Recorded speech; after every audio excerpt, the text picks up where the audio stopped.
Hi అండి, అందరికీ నమస్తే. Millionaire wife part 19.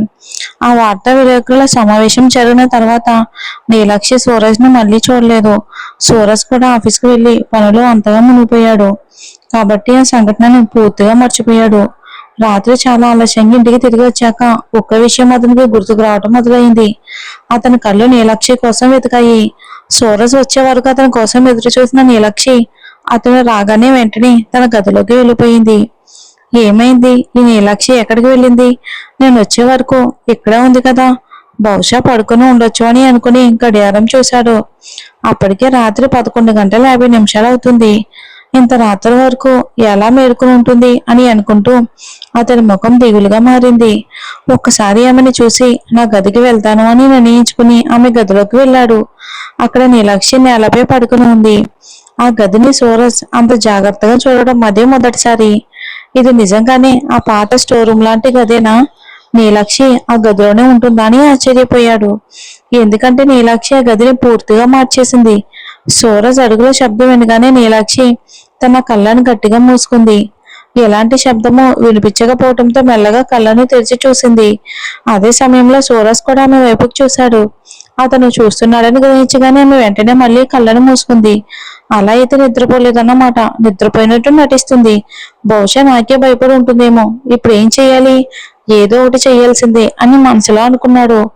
అలా అనుకుంటూ ఆమె దగ్గరికి వెళ్లి ఒక్కసారిగా ఆమెను తన చేతుల్లోకి ఎత్తుకున్నాడు.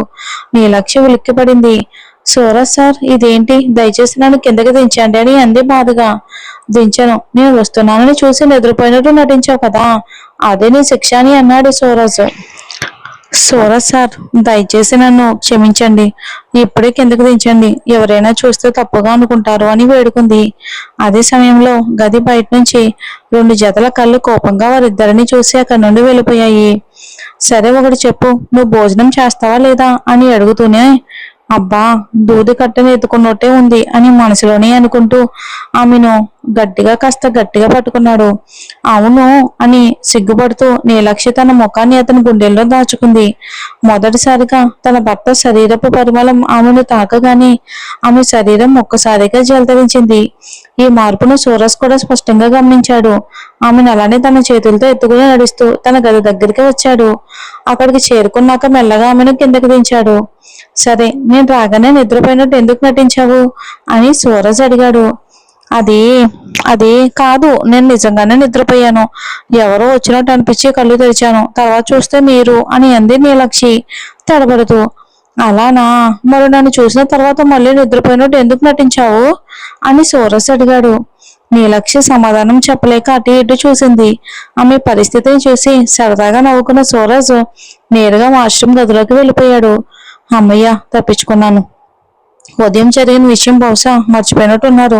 అలాగే ఉండాలి, లేదంటే ఇప్పటికే నా 2 చెంపలు ఉబ్బిపోయేవి. అయ్యో, ఆయన భోజనం చేశారా? ఆయన బయటకు వచ్చేలోపే భోజనం తీసుకొస్తాను అని అనుకుంటూ నీలాక్షి గది బయటికి వెళ్ళిపోయింది. ఎక్కడికి వెళ్తున్నావు? నేను బయటకు వచ్చేలోపే పారిపోవాలని చూస్తున్నావా అని సూరజ్ అడిగాడు. నీలాక్షి వెంటనే తలను లేదు అన్నట్టుగా ఊపింది. సూరజ్ ఆమెని చూస్తూ తన గదిలోకి వెళ్లి ఫ్రిడ్జ్ తెరిచి అందులో నుంచి పెద్ద ఐస్ క్రీమ్ డబ్బాను తీసి ఆమె చేతిలో పెట్టాడు. Ice cream? అయ్యో రామా, అంటే ఆ విషయం ఆయన మర్చిపోలేదన్నమాట. ఈసారి బాగా చిక్కుకున్నావు నీలాక్షి అని అనుకుంటూ భయంగా సూరజ్ వైపుకు చూసింది. ఏం చేస్తున్నావు? ఇదే ఐస్ క్రీమ్ కోసం నాతో గొడవ పడ్డానని చెప్పావు కదా, తీసుకో, తిను అని అన్నాడు సూరజ్. ఐస్ క్రీమ్ కనిపించగానే నీలాక్షికి తినాలనిపించింది. కానీ సూరజ్ భయంతో వద్దు అన్నట్టుగా తలూపింది. ఆమె కళ్ళల్లోని ఆశని గమనించిన సూరజ్ చిరునవ్వు నవ్వాడు. ఇటు చూడు, ఇది నీకోసమే కొన్నాను. ఇప్పుడే తినకపోతే ఇంకో విధంగా నీకు తినిపించాల్సి వస్తుంది అని అన్నాడు. అలా చెప్తూనే అతని చూపు ఆమె పెదవులపై పడింది. అతని చూపుకే నీలాక్షికి ఒళ్ళు జలతరించింది. వెంటనే ఆమె ఐస్ క్రీమ్ తీసుకుని తినడం స్టార్ట్ చేసింది. అయ్యో, ఎంత టేస్ట్ గా ఉందో ఈ ఐస్ క్రీమ్. ఇంత టేస్ట్ నేను ఎప్పుడు తినలేదే అని మనసులో అనుకుంటూ మొత్తం ఐస్ క్రీమ్ ని తినేసింది. అయ్యో పిచ్చిదానా, ఒక్కసారైనా నాకు కావాలా అని అడగలేదు అని అనుకుంటూ సూరజ్ ఆమెని చూస్తూ నిలబడ్డాడు. అతని చూపు తనపై ఉందని గ్రహించిన నీలాక్షి తలెత్తి చూడగానే ఒక్కసారిగా ఉలిక్కిపడింది. అయ్యో మీరు ఇక్కడే నిలబడి ఉన్నారనే విషయం నేను మర్చిపోయాను అని అమాయకంగా అతని వైపుకు చూసింది. సూరజ్ నెమ్మదిగా ఆమెకు దగ్గరయ్యాడు. నీలక్షి వెనక్కి జరగ్గా గోడకు ఆనుకుంది. సూరజ్ ఆమె పెదవుల దగ్గర ఐస్ క్రీం అంటుకున్న చోటును తన వేళ్లతో మెల్లగా తుడిచి ఆ వేళ్లపై ఉన్న ఐస్ క్రీం ని తిన్నాడు. వావ్, చాలా టేస్ట్ గా ఉంది అన్నాడు. నీలక్షి గుండె రేసులో పరిగెత్తే గుర్రంలా వేగంగా కొట్టుకోవటం మొదలయ్యింది. ఆ వేగమైన గుండె చప్పుళ్లను సూరజ్ కూడా గమనించాడు. ఏమీ ఆలోచించకుండా ఆమె గుండె చప్పుడు వినిపించేలా తన చెవిని ఆమె గుండెకి ఆనిచ్చాడు. నీలక్షి సిగ్గుతో కళ్ళను గట్టిగా మూసుకుంది. సూరజ్ కు గుండె ఉంది. అది అతడు భావోద్వేగాలకు లోనయ్యే సాధారణ మనిషే. తనలోని అన్ని రకాల భావాలు ఉన్నాయి. అన్ని చనిపోయాయి అని అతను అనుకున్నాడు. కానీ ఈ రోజు మాత్రం అది అబద్ధమని ఇక ఈ రోజే తేలిపోయింది. మరి గతంలోని చేదు జ్ఞాపకాలు గెలుస్తాయా, లేక ఈ రోజు మొదలైన ఈ ప్రేమ అనురాగాలు అటు గెలుస్తుందో చూడాలి. అటు నీలక్షి మాత్రం భయంతో వణికిపోయింది. ఆమె భయాన్ని గమనించిన సూరజ్ వెంటనే ఆమెకు కాస్త దూరంగా నిలబడ్డాడు. ఇక వాళ్ళందరి ముందు, రాత్రంతా నేను నీకు దూరంగా లేనని చెప్పావు కదా, దానికి అర్థం ఏంటో నీకు తెలుసా అని అడిగాడు. ఆ మాటకు నీలక్షి తలెత్తి అతని వైపుకు చూసింది. సమాధానం చెప్పు, దాని అర్థం నీకు తెలుసా అని సూరజ్ మళ్ళీ అడిగాడు. మీరు రాత్రి నా దగ్గర ఉన్నారు కదా, అదే చెప్పాను అని అంది అమాయకంగా. నా దగ్గర ఉండడం ఒకటి, ఒక్క క్షణం కూడా నన్ను వదిలి దూరంగా లేకపోవడం మరొకటి. రెండింటికి చాలా తేడా ఉంది. అలా కాదు, రెండు ఒకటే కదా. నాకు నిద్ర వస్తుంది, నేను వెళ్తాను అని చెప్పి బయటికి వెళ్ళబోయింది. వెంటనే సూరజ్ ఆమె చేతిని పట్టుకుని తన వైపుకు లాగి తన హృదయానికి హత్తుకుని గట్టిగా కౌగిలించుకున్నాడు. అతని ఆ చర్యకు నీలక్షి ఆశ్చర్యపోయింది. అతని గుండెకు ఆమె ముఖం మానించింది. కొంచెం పక్కకు తిరగాలని ప్రయత్నించగా ఆమె పెదవులు అతని గుండెకు మెల్లగా తాకాయి. ఆ స్పర్శతో సూరజ్ మనసులోని భావోద్వేగాలు ఒక్కసారిగా ఉప్పొంగాయి. నీలా, కాస్త నిశ్శబ్దంగా ఉండు, నాకేదో కొత్తగా అనిపిస్తుంది అని అతను మత్తెక్కినట్టుగా మెల్లగా అన్నాడు.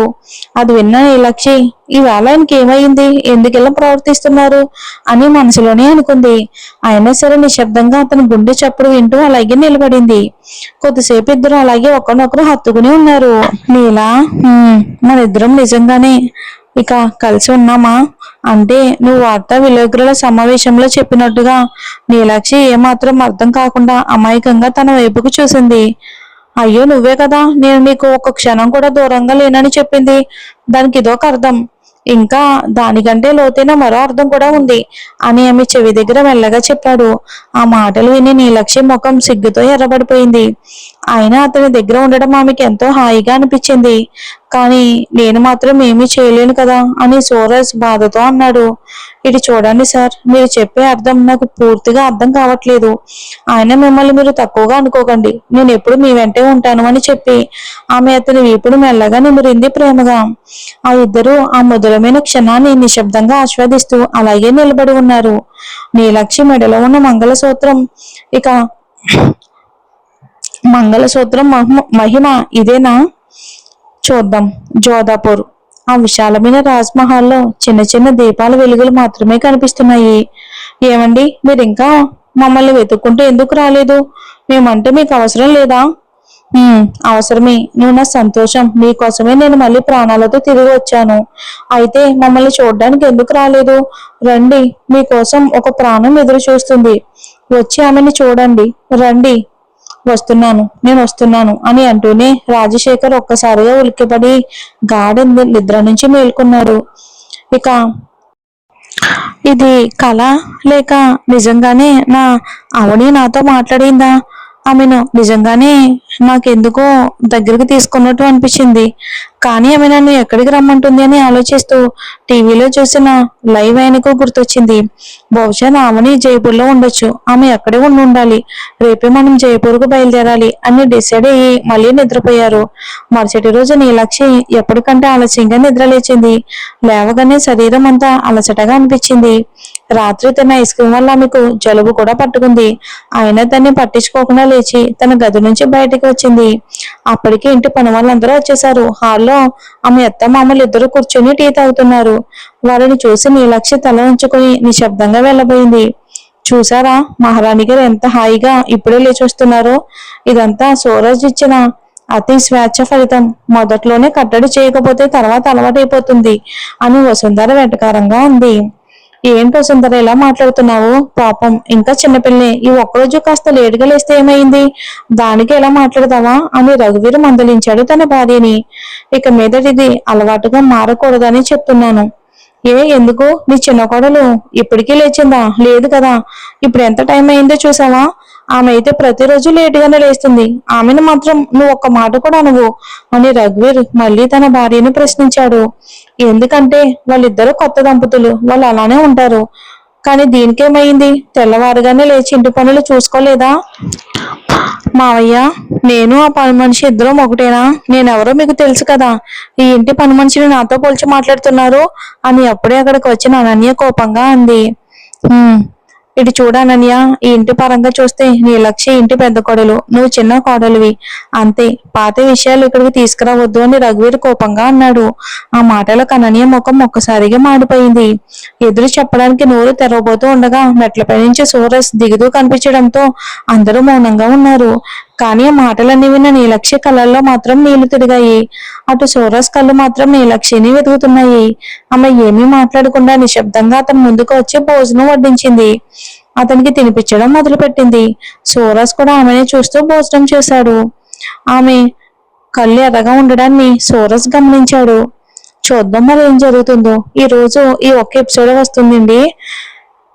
మళ్ళీ రేపు 2 ఎపిసోడ్స్ ఇస్తానండి, కొంచెం వర్క్ ఉంది దానివల్ల.